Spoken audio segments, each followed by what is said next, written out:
Hello friends, welcome our channel MCQ centre.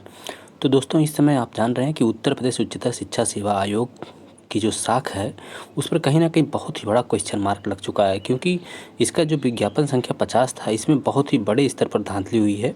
मैं नहीं कहता कि 47वीं और 49वीं में धांधली नहीं हुई थी, लेकिन इसमें बहुत ही बड़े स्तर पर धांधली हुई है, ऐसा छात्रों का आरोप है। और छात्रों के पास बहुत ढेर सारे ऐसे सबूत भी हैं जिसके आधार पर वह इस यानी कि भ्रष्टाचार इसमें जो हुआ है उस पर अपनी आवाज़ मुखर भी कर रहे हैं। कोई हवाई बात नहीं कर रहे हैं छात्र। तो मैं इसमें ये आपको बताऊंगा इस वीडियो में कि अगर ये परीक्षा रद्द होती है तो इसके क्या क्या फ़ायदे होंगे, अगर परीक्षा रद्द नहीं होती है तो इसके क्या क्या नुकसान होंगे। आज मैं इसको आपको बिंदुवार बताऊंगा। तो दोस्तों, अगर चैनल को आपने नहीं सब्सक्राइब किया है तो बिल्कुल सब्सक्राइब कर लें और दोस्तों के पास शेयर कर दें, जिससे कोई भी सूचना जो हो आपके पास पहुंचती रहे। क्योंकि मैं इस आंदोलन को जितना मुझसे हो सक रहा है मैं समर्थन कर रहा हूं अपने चैनल के माध्यम से, क्योंकि मैं कभी गलत का समर्थन नहीं करता। चीज़ें सही हैं, मुझे भी पूरा यकीन है कि इसमें भ्रष्टाचार हुआ है, और जो सबूत छात्र इसमें प्रस्तुत कर रहे हैं उसके आधार पर कोई भी व्यक्ति कह सकता है कि इसमें भ्रष्टाचार हुआ है। तो आइए दोस्तों, हम बताते हैं कि अगर परीक्षा रद्द हो जाती है तो इसके क्या क्या फ़ायदे होंगे। तो सबसे पहले अगर ये परीक्षा रद्द होती है तो इसका फ़ायदा सबसे पहले ये होगा कि इस कमीशन की जो विश्वसनीयता है, जो गिर रही है, इस समय बहुत तेज़ी के साथ गिर रही है, उसकी विश्वसनीयता वापस आ जाएगी। अगर ये परीक्षा रद्द होती है तो अपनी विश्वसनीयता वापस पा लेगा। और चूँकि पूरे उत्तर प्रदेश में असिस्टेंट प्रोफेसर भर्ती कराने के लिए यही एक कमीशन है जिस पर लोगों को भरोसा है। सीधी भर्ती पर तो सभी लोग जानते हैं कि वहाँ पर प्रोफेसरों के लड़के होते हैं, वहाँ पर ज़्यादा जुगाड़ सीधी भर्तियों में आप जानते हैं, चाहे सेंट्रल यूनिवर्सिटी की हो या स्टेट यूनिवर्सिटी की, जहाँ भी सीधी वैकेंसी आती है वहाँ पर आम परिवार के जो बच्चे होते हैं, गरीब या मध्यम परिवार के, उनका वहाँ पर सिलेक्शन नहीं हो सकता। इसके आप उदाहरण देख सकते हैं कि उसमें आपको गिना चुना कभी नहीं जल्दी कोई मिलेगा। क्योंकि दोस्तों, आपने सुना होगा कि इसके पीछे बहुत बड़ी साजिश चलती है। क्योंकि जब एक बार आपने सुना होगा कि जून 2012 में जब एक बार सबसे पहले जब नेट का एग्ज़ाम जब ऑब्जेक्टिव किया गया, पहले रिटन में होता था, उसके बाद उस समय से जून 2012 से नेट की परीक्षा ऑब्जेक्टिव फॉर्म में लेनी शुरू हुई। तो फिर यूजीसी ने यह कर दिया था कि असिस्टेंट प्रोफेसर बनने के लिए नेट क्वालिफाई होना कंपलसरी है। लेकिन जब धीरे धीरे नेट क्वालिफाई ज़्यादातर लोग जो मध्यम और गरीब परिवार के लोग हैं वो होने लगे, और प्रोफेसरों के लड़के जो हैं वो कहीं ना कहीं नेट क्वालिफाई नहीं कर पा रहे थे, फिर यूजीसी के ऊपर दबाव बना और यूजीसी की कमेटी ने जो संशोधन किया कि असिस्टेंट प्रोफेसर बनने के लिए नेट कंपलसरी नेट क्वालिफाई करना ज़रूरी नहीं है। उन्होंने सिर्फ पीएचडी कर दिया, और पीएचडी में एडमिशन के बारे में किसी से छुपा नहीं है कि कैसे एडमिशन होता है और किन का एडमिशन होता है। ऐसा नहीं है कि पूरी तरीके से उन्हीं के बच्चों का ही होता है, क्योंकि ऐसे बहुत से प्रोफेसर जिनके बच्चे हमेशा नहीं यूनिवर्सिटी में रह सकते हैं और भी लोगों का होता है, लेकिन उनके बच्चों का एडमिशन बहुत ही आसानी से हो जाता है। तो पीएचडी इसलिए कर दिया कि नेट की क्वालिफ़िकेशन को हटा दिया गया। तो दोस्तों, मेरा बताने का उद्देश्य यही है कि अगर यह परीक्षा रद्द होती है तो यही एक कमीशन है जिसके माध्यम से गरीब और मध्यम परिवार के जो छात्र हैं उनको प्रोफेसर बनने का एक रास्ता मिलता है, और कोई रास्ता उनके पास नहीं है। क्योंकि आप तो जानते ही हैं, इतने सब लोग समझदार हैं कि प्रोफेसर नियुक्ति कैसे होती है, प्रोफेसरों की नियुक्ति विश्वविद्यालयों में या किसी भी महाविद्यालय में जहाँ पर सीधी भर्ती आती कैसे होती है। तो मैंने किसके पहले फ़ायदे बताएं कि इसकी साख जो है कमीशन की, वो यह अपनी साख को वापस पा जाएगा अगर परीक्षा रद्द होती। दूसरे फ़ायदे इसके क्या हैं? दूसरा फ़ायदा इसका ये है, अगर ये रद्द होता है तो जितने भी इसमें माफिया हैं, जितने भी इसमें भ्रष्टाचारी हैं, जितने लोग इन्वॉल्व हुए हैं, क्योंकि भ्रष्टाचार में जो पैसा देता है और जो पैसा लेता है दोनों लोगों को ही सज़ा होती है। तो इसमें दोस्तों दोनों लोग दोषी होते हैं। जो छात्र इसमें पैसा दिए हैं उनके भी खिलाफ कार्रवाई, और जिन सदस्यों ने पैसे लिए हैं या जो भी मीडिएटर रहे हैं, जो भी दलाल बीच में आते हैं, जो भी लोग इसमें मीडिएटरशिप करते हैं, उनको भी सज़ा होनी चाहिए।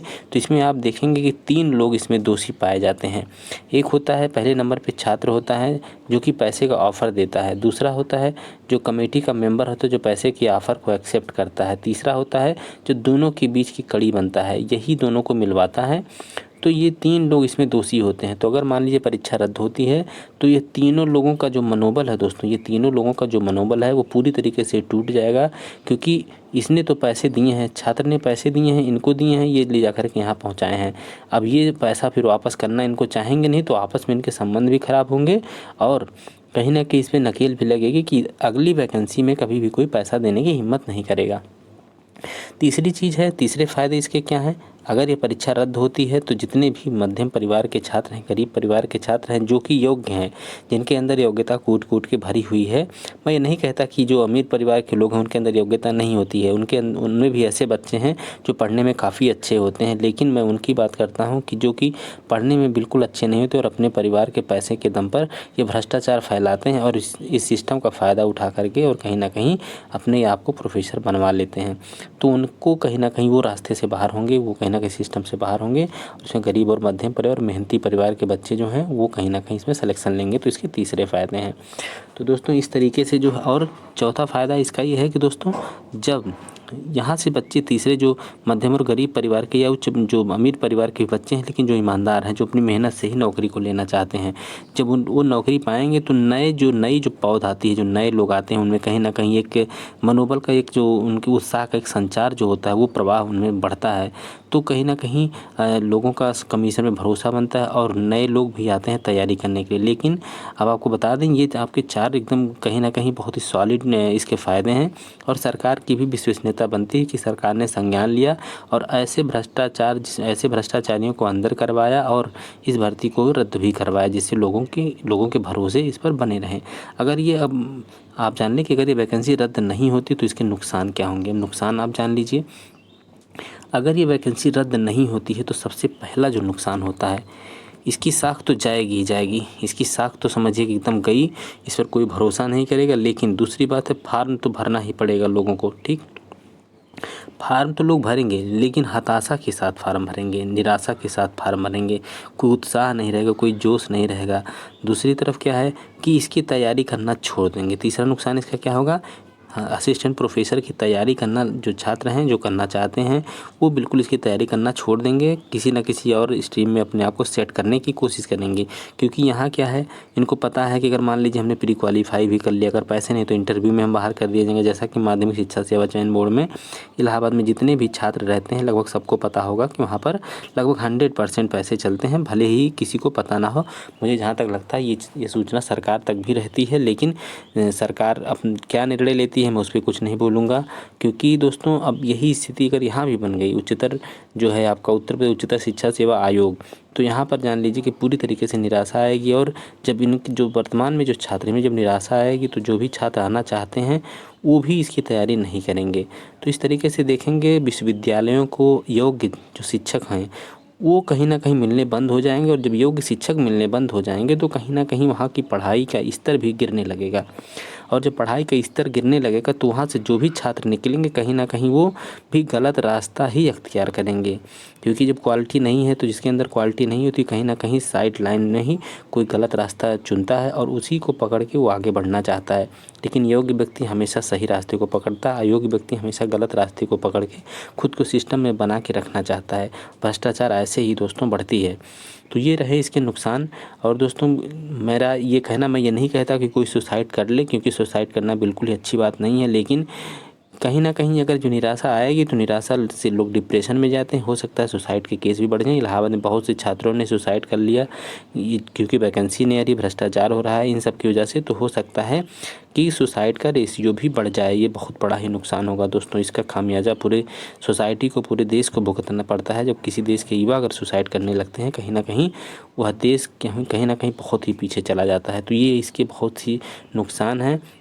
और इसमें लोगों ने बताया दोस्तों कमेंट करके कि मैंने कहा था कि साक्षात्कार में 6 से 8 लाख चले हैं, लेकिन इसमें कमेंट करके बहुत से कमेंट आए जिसमें कहा गया कि 10 लाख तक इसमें जो है साक्षात्कार में इसके चले हैं। कितने लाख तक? 10 लाख तक इसके साक्षात्कार में रुपए चले हैं। यानी कि मैं तो 6 से 8 लाख ही पहले समझ रहा था, लेकिन पता चला कि नहीं, 10 लाख तक भी इसमें चले हैं। कुछ लोगों का कहना है कि 12 लाख तक भी इसमें रुपए दिए गए हैं और सलेक्शन लिए गए हैं। तो इस तरीके से अगर आप देखेंगे तो आपको इस तरीके से आप देखें तो दोस्तों ये रहा। अगर आप कहीं ना कहीं अगर ये चीज़ें अगर होती हैं, अगर परीक्षा रद्द होती है तो सरकार पे इस पे आपको कम से कम एक्शन लेना चाहिए। न्यायपालिका को स्वतः संज्ञान लेना चाहिए इस पर, क्योंकि जितने भी साक्ष्य दिए गए हैं कि इस ज्योग्राफी विषय में लगातार रोल नंबर के छात्र हुए हैं, मैथ के विषय में इतना ज़्यादा लोग स्कोर किए हैं कि जितना कि मैथ में पॉसिबल नहीं होता है। और भी विषयों में कहीं ना कहीं जिस तरीके से मान लीजिए फर्स्ट पेपर में जो 30 में मान लीजिए 28-29 नंबर लोग पाए हैं, तो वो भी पॉसिबल नहीं होता है। 30 में 28 28-29 क्वेश्चन सही करना आसान काम नहीं होता है दोस्तों, ये किसी के लिए भी, जितने लोग भी एग्ज़ाम देते हैं। ये कहीं ना कहीं भ्रष्टाचार के माध्यम से ही इतना नंबर पाया जा सकता है। उसी तरीके से बहुत से विषयों में आरोप है, तो लगभग जिस तरीके से कमेंट आ रहे हैं ये पता चल रहा है कि लगभग सभी विषयों में ही भ्रष्टाचार से लोगों की नियुक्ति हुई है। हाँ, एक चीज़ है, जो ऐसे छात्र हैं जो निष्पक्ष तरीके से जिनका चयन हुआ उनका ज़रूर नुकसान होगा, लेकिन मैं कहूँगा उनसे यही कहूँगा कि आपका नुकसान ज़रूर होगा, लेकिन आप इतने मेहनती हैं कि आपको फिर से दोबारा सिलेक्शन मिल सकता है। लेकिन अगर मान लीजिए 100 सीट है, अगर 10 ही लोग फ्रेश तरीके से 90 अगर फर्जी इसमें घुस गए हैं, तो कहीं ना कहीं ये जो है पूरी व्यवस्था उस पर कहीं ना कहीं बहुत बड़ा नुकसान हो जाएगा। विश्वविद्यालयों का कहीं ना कहीं वो अपनी बर्बादी की तरफ चले जाएंगे दोस्तों, ये मेरा मानना है। क्योंकि जो विश्वविद्यालय बर्बाद होंगे तो कहीं ना कहीं नई पीढ़ी का भविष्य भी बर्बाद होगा। तो इसलिए 10 छात्रों को कहीं ना कहीं संतोष करना पड़ेगा, अगली वैकेंसी मेहनत करके हो सकते हैं, क्योंकि इसमें सिर्फ और सिर्फ ऑब्जेक्टिव है। अगर रिटर्न होता, हमारे रिटर्न में होता तो एक बार हो सकता था कि चलिए ठीक है, रिटर्न में कभी कभी होता है कि आप इंटरव्यू दिए लेकिन रिटर्न फिर दोबारा नहीं निकलता, लेकिन ऑब्जेक्टिव में लगभग पूरी संभावना रहती है कि अगर आप मेहनत कर रहे हैं तो फिर से आपको दोबारा मौका मिलेगा, फिर से आप सिलेक्शन ले सकते हैं। तो न्याय के लिए दोस्तों कभी कभी कुछ लोगों के साथ अन्याय हो ही जाता है। ये न्याय कहीं ना कहीं ये आवश्यकता का नियम ही होता है दोस्तों, कि अगर ज़्यादा लोगों को बचाना है तो कुछ लोगों को कहीं ना कहीं उनका बलिदान करना ही पड़ता है। तो इसलिए अगर दोस्तों बड़े लेवल पर भ्रष्टाचार हुआ है तो कहीं ना कहीं इस वैकेंसी को अगर सरकार रद्द करती है तो वो कहीं ना कहीं छात्रों के हित में ही होगा। तो दोस्तों बस इस वीडियो में इतना ही, मिलते हैं किसी और वीडियो में किसी सूचना के साथ दोस्तों। नमस्कार, धन्यवाद।